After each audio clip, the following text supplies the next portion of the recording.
My name is Stacy Kovacs. I am the director of Batala New York City. New York City's only all-women Afro-Brazilian percussion drumline. We're part of a global arts project with more than 30 bands around the world, 4 of which are all women, the rest are co-ed. It's us, Washington, D.C., Brasilia, Brazil, and Mendoza, Argentina, where the all-women groups are. I was given a choice.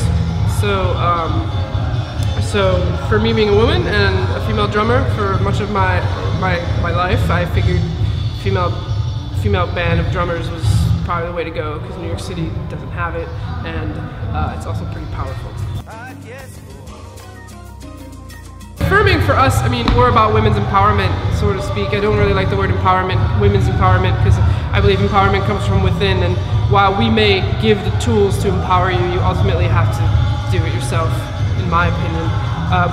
We're about women's empowerment, getting women to do something that's so traditionally male, especially in Brazil.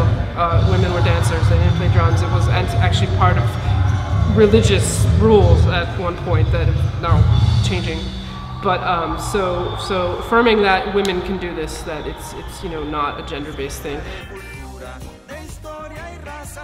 We're trying to educate the public more so on Afro-Brazilian rhythms that are specific to that part of Brazil. A lot of the rhythms are religious based, so you'll hear them in religious ceremonies. A lot of them are rhythms of orixás that we are taught, that we play their call and response. A lot of them are also heard in popular music from that part of Brazil.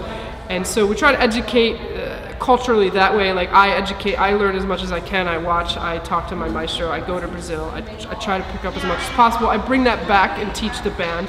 Like we watch films and movies and stuff and listen to stuff, and also so educate the band, and then musically I try to educate the band and teach people how to play the drums, specifically these drums and these rhythms. But yeah, so I'm trying to educate the band, the public, and anyone who really has an interest in this, because I think it's something that's fascinating and isn't really well known. Celebrating, because we just love the music. The music we play is music of Carnival. Specifically, we play rhythms that are heard by our sister group, Cortejo Afro. They're a big Afro bloco in Brazil with drumming, a band, art.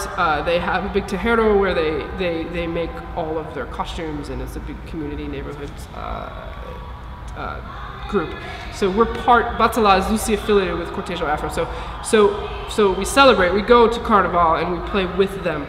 And also here in the city, we celebrate just being, we try to get the culture out, the music out, the rhythms out, just because this is something that we don't play samba. Everyone thinks we're a samba band, or everyone thinks we play a bunch of djembes. So we don't. We play these giant drums that people don't traditionally think when you hear women drumming. Just played for the women's national team at the ticker tape, yes. But not in the parade. We played at the ceremony after with the mayor and the team, and it was pretty awesome. Afro-Latino, to me, I'm actually Caucasian, so for me it's not something that I've grown up thinking about.